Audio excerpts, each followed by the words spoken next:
Ponni serial இன்னைக்கான எபிசோடில் பவானி சந்திரசேகர் எல்லாருமே ஜெயாவுக்கு சாப்பாடு கொண்டு வந்திருக்காங்க. அப்போ முத்தையாவுக்கு ஒரு டிஃபன் பாக்ஸ் கொடுத்து இது சாப்பிடுங்கிற மாதிரி சொல்கிறாங்க.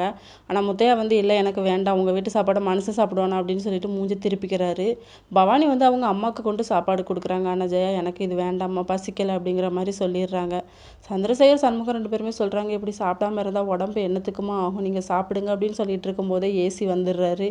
இவங்களை யார் உள்ளே விட்டது, இவங்க அதில் விஷத்தை வச்சு இவங்க இறந்து போனாங்கன்னா நம்ம மேலே தானே பழி வரும், அந்த பழி யார் ஏற்கிறது அப்படிங்கிற மாதிரி ரொம்ப கோவமாக கத்துன உடனே சண்முகம் சொல்கிறாங்க, அது எங்களோட அம்மா, நாங்கள் அப்படி பண்ண மாட்டோம் அப்படின்னு சொல்லிட்டு. நீங்கள் பண்ணுவீங்களோ அது எனக்கு தெரியாது, ஆனால் நடக்கக்கூடியதானே நான் சொல்கிறேன், எல்லா விஷயத்தையும் இப்படி நடந்துட்டு தானே இருக்குது அப்படிங்கிற மாதிரி சொல்லி உசுப்பேற்றி விட்டுட்டே இருக்காங்க. இந்த சாப்பாடு நீங்கள் கொண்டுட்டு போங்க, நாங்கள் வாங்கி கொடுப்போம் அக்யூஸ்டுக்கு அப்படிங்கிற மாதிரி சொல்கிறாங்க.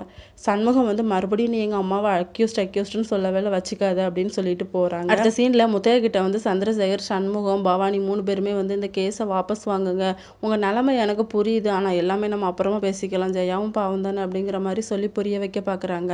ஆனால் முத்தையா வந்து நான் மட்டும் இந்த கேஸை வாபஸ் பண்ணவே மாட்டேன், என் பொண்ணு என்னைக்கு வராலோ அன்னைக்கு தான் அப்படிங்கிற மாதிரி சொல்லிட்டு போயிடுறாரு. இன்னொரு பக்கம் வந்து ஏசி வந்து ஒரு ஆளை விட்டு டிஃபன் வாங்கிட்டு வர சொல்லியிருக்காரு. நான் சொன்ன கடையில் தானே வாங்கினேன், அந்த கால்வாய் பக்கத்தில் இருந்து அந்த கடை தானே, ஒரு நாள் சாப்பிட்டா அதெல்லாம் ஒன்றும் ஆகாது அப்படின்னு சொல்லிட்டு ஜெயா கிட்ட போய் கொடுக்குறாங்க.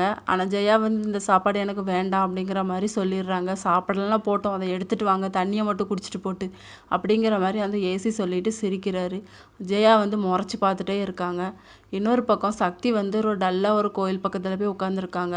அப்போ அந்த சாமியை வந்து பொன்னி கூட சேர்ந்து அவர் கும்பிட்டது, அதுக்கப்புறம் 2 பேருமே ஜாலியாக பேசுனது எல்லாமே அவருக்கு ஞாபகம் வருது. இதோட இன்னைக்கான எபிசோட் முடியுது.